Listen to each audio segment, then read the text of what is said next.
साथियों, जंगल में ठंड बहुत बढ़ गई है। हमें हमारी सेहत का ध्यान रखना होगा। अरे हाँ लाडो, दिन ब दिन हमारे जंगल में ठंड बढ़ती ही जा रही है। अरे दोस्तों, ये बुलबुल कहाँ पर है? एक दो दिनों से कहीं पर दिखाई नहीं दे रही। अरे मीनू मौसी, क्या आपको नहीं पता? बुलबुल 2-4 दिनों से बहुत बीमार है। उसे बहुत तेज बुखार है, इसीलिए वो घर के बाहर नहीं आ रही। अच्छा, तो ऐसी बात है। ठंड की वजह से मैं भी आजकल घर से बाहर नहीं आ रही, इसीलिए मुझे नहीं पता चला। चलो, हम बुलबुल से मिलकर आते हैं। हाँ हाँ, चलो चलो। वो सब वहां से जाने ही वाली थी, तभी सूचना पंछी वहां पर सूचना देने के लिए आ जाते हैं। सुनो सुनो सुनो, सारे जंगलवासी सुनो। मौसम के जानकार पंछियों ने बताया है कि आने वाले 1-2 हफ्तों में हमारे जंगल में बहुत तेज बारिश होने वाली है। उसी बारे में बात करने के लिए राजा जी ने आप सभी को आज दोपहर ठीक 2 बजे अपने महल में बुलाया है। लो, एक और नई मुसीबत। अरे ये सब क्या हो रहा है? ये ठंड के मौसम में अचानक बारिश कहाँ से आ गई? पहले से ही हम ठंड के मौसम से परेशान हैं, और अब अगर बारिश भी आ जाएगी तो हम तो गए काम से। और नहीं तो क्या, अब हम क्या करेंगे दोस्तों? अब इस मुसीबत से हमें सिर्फ एक ही बंदा बचा सकता है। वो कौन है रानो? वो है हमारे राजा जी। हमें इस मुसीबत से सिर्फ राजा जी ही बचा सकते हैं। दोपहर होते ही हम सब मिलकर राजा जी के पास जाएंगे। दोस्तों, दोपहर होने में अभी समय है, तब तक हम जाकर बुलबुल से मिलकर आते हैं। हाँ हाँ, चलो चलो। थोड़ी ही देर में सारी बुलबुल के घर आ जाती है। बुलबुल, अब तुम्हारी तबीयत कैसी है? अब मेरी तबीयत थोड़ी ठीक है मीनू मौसी। थोड़ी देर पहले ही बिट्टू के पापा डॉक्टर उल्लू चाचा को घर लेकर आए थे। उल्लू चाचा ने कहा चिंता की कोई बात नहीं है। उन्होंने दी हुई जड़ी बूटी खाकर मैं 1-2 दिनों में बिल्कुल ठीक हो जाऊंगी। चलो, ये तो बहुत अच्छा हुआ। हम सबको तुम्हारी चिंता हो रही थी, इसीलिए हम तुमसे मिलने आ गए। अब तुम आराम करो, अब हम चलते हैं। हमें यहाँ से निकलकर राजा जी के महल भी जाना है। वो किस लिए? टूनी सारी बात बुलबुल को बता देती है। अरे बाप रे, अब क्या होगा? हमारा घोंसला तो बहुत कमजोर है। अरे भगवान, तुम उसकी चिंता मत करो। बारिश के आने से पहले मैं हमारा घोंसला पक्का कर लूंगा। चलो फिर, हम सब चलते हैं। रुको, मैं भी आता हूँ आपके साथ। बिट्टू, मेरे आने तक माँ का ध्यान रखना। सारे वहां से निकलकर महल की तरफ निकल पड़ते हैं। दोपहर होते होते सारे महल में इकट्ठा हो जाते हैं। साथियों, जैसा कि आप सभी को पता है, आने वाले 1-2 हफ्तों में हमारे जंगल में बहुत तेज बारिश होने वाली है। उसी बारे में बात करने के लिए मैंने आज आप सभी को यहाँ पर बुलाया है। बारिश के आने से पहले आप सभी को अपने अपने घोंसले मजबूत बनाने होंगे। उसके लिए जो भी सामान लगेगा, वो सारा सामान आप महल के गोडाउन से ले सकते हो। इसके अलावा जो भी मदद लगेगी, उसके लिए आप मेरे पास कभी भी आ सकते हो। आप सब अपना ध्यान रखना। अब आप सभी को काम पर लग जाना चाहिए।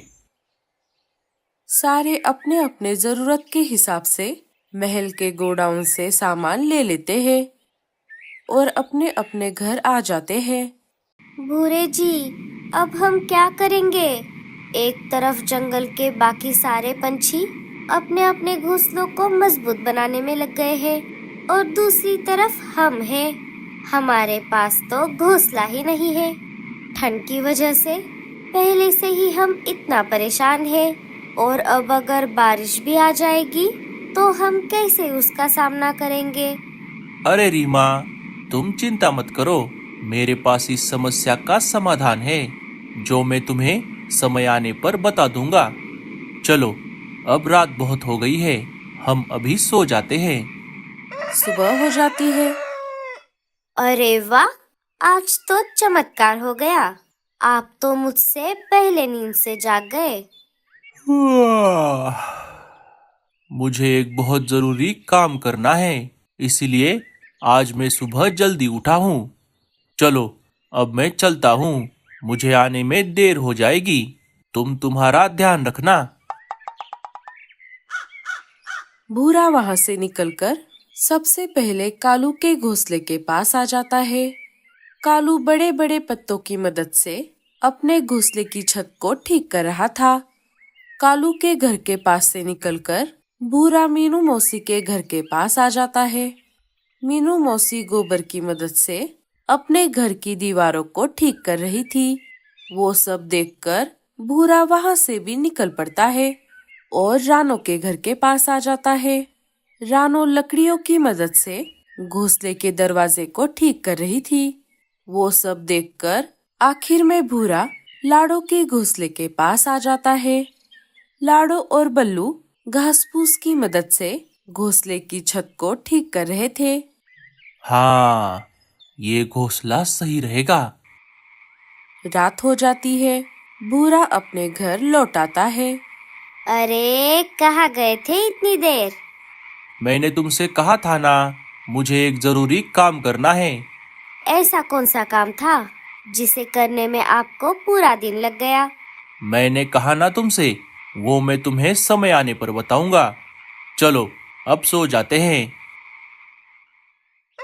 सुबह हो जाती है। सुबह होते ही रेडियो पर एक खबर आ जाती है। नमस्कार, जंगल बड़ी न्यूज में आपका स्वागत है।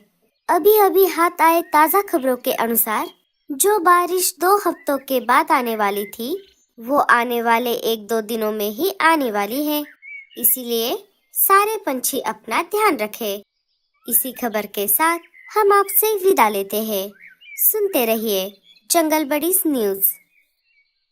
अरे बाप रे, अब क्या होगा? मेरा घर तो गोबर का है और कल ही मैंने छत पर नया गोबर लगाया है। 1-2 दिनों में ये कैसे सूखेगा? सारे पंछी चिंतित हो गए। अरे बाप रे, भूरे जी, अब तो हम गए काम से। अब हमारी खैर नहीं। अरे रीमा, क्या तुम भूल गई? जब ये भूरा है तुम्हारे साथ तो टेंशन की क्या बात। अब मेरी बात ध्यान से सुनो। भूरा अपना सारा प्लान रीमा को बता देता है। अरे वाह भूरे जी, ये तो बहुत बढ़िया प्लान है। हम बिल्कुल ऐसा ही करेंगे। 1-2 दिन बीत जाते हैं। फिर एक दिन रात के समय आसमान में घने काले बादल छा जाते हैं और देखते ही देखते मूसलाधार बारिश शुरू हो जाती है। बिजली की कड़कड़ाहट से पंछी डरने लगते हैं। चलो रीमा, हम दोनों काम पर लग जाते हैं।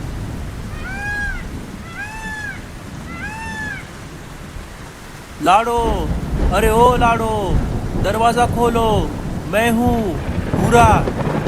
अरे भूरे, इतनी तेज बारिश में तुम यहाँ पर कैसे? अरे क्या बताऊँ लाडो, तेज बारिश की वजह से हमारा घोंसला टूट गया। रीमा को बहुत गहरी चोट लगी है। मुझे तुम्हारी मदद चाहिए। चलो चलो, मैं भी चलता हूँ तुम्हारे साथ। बच्चों को घर पर अकेला छोड़कर लाडो और बल्लू भूरे के साथ निकल पड़ते हैं। घर से थोड़ा दूर आते ही भूरा रुक जाता है। लाडो, बल्लू, तुम दोनों रीमा के पास जाओ। मैं डॉक्टर उल्लू चाचा को लेकर आता हूँ। दोनों वहाँ से निकलकर रीमा के पास आ जाते हैं। वहाँ आकर उन्होंने देखा रीमा तो वहाँ पर थी ही नहीं और घोंसला भी वैसे का वैसा था। अरे, यहाँ पर तो कोई भी नहीं है। अरे लाडो, कहीं ये भूरे की कोई चाल तो नहीं थी? लाडो, चलो, हमें हमारे घोंसले की तरफ वापस जाना चाहिए। दोनों वापस अपने घोंसले के पास आ जाते हैं। वहाँ आकर उन्होंने देखा बच्चे बाहर बारिश में भीग रहे थे। अरे बच्चों, तुम दोनों बाहर क्यों बैठे हो? मम्मी, आप दोनों के जाते ही रीमा आंटी और भूरा अंकल यहाँ पर आए थे। उन्होंने हमें घर के बाहर निकाल दिया और अंदर से दरवाजा बंद कर दिया। भूरे, रीमा, ये तुम दोनों ने बहुत गलत किया। ऊपर वाला तुम्हें इसकी सजा जरूर देगा। अजी, अब हम क्या करेंगे? इतनी तेज बारिश में हमारी कौन मदद करेगा? लाडो, तुम चिंता मत करो, मैं कुछ करता हूँ। आओ मेरे पीछे पीछे। सब वहाँ से निकल पड़ते हैं।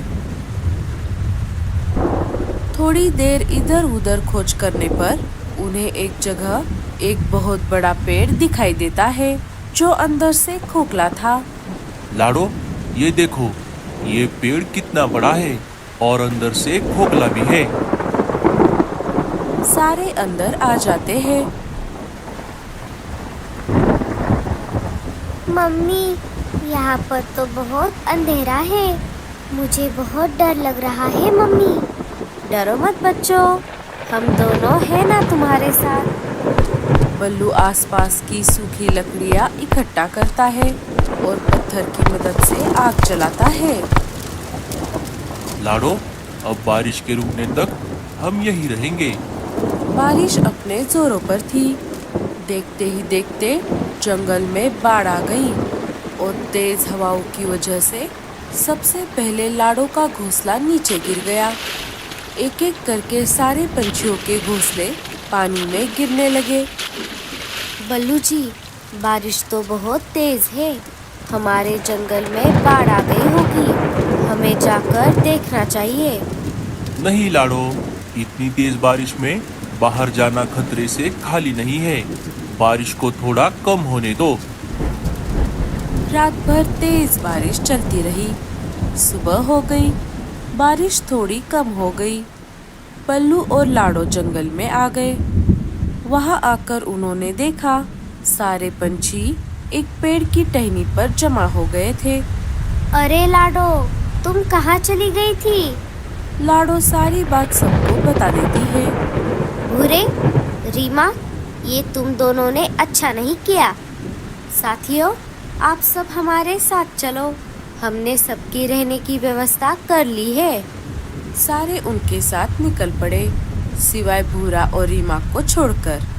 अरे भूरे, तुम हमारे साथ क्यों नहीं आ रहे? लाडो, हमें माफ कर दो। हमने तुम्हारे साथ बहुत गलत किया, फिर भी तुम हमें साथ चलने के लिए बोल रही हो। अरे भूरे, तुम्हें तुम्हारे गलती की सजा मिल गई है। अब चलो हमारे साथ। सारे पेड़ के घर में आ गए। अरे बाप रे, ये पेड़ तो कितना बड़ा है। साथियों, जब तक बारिश रुक नहीं जाती, हम सब यही रहेंगे। तो दोस्तों, कैसी लगी आपको हमारी ये पेड़ के घर की कहानी? और इस स्टोरी से हमें क्या सीख मिलती है? हमें कमेंट्स में जरूर बताना। मिलते हैं अगली स्टोरी में।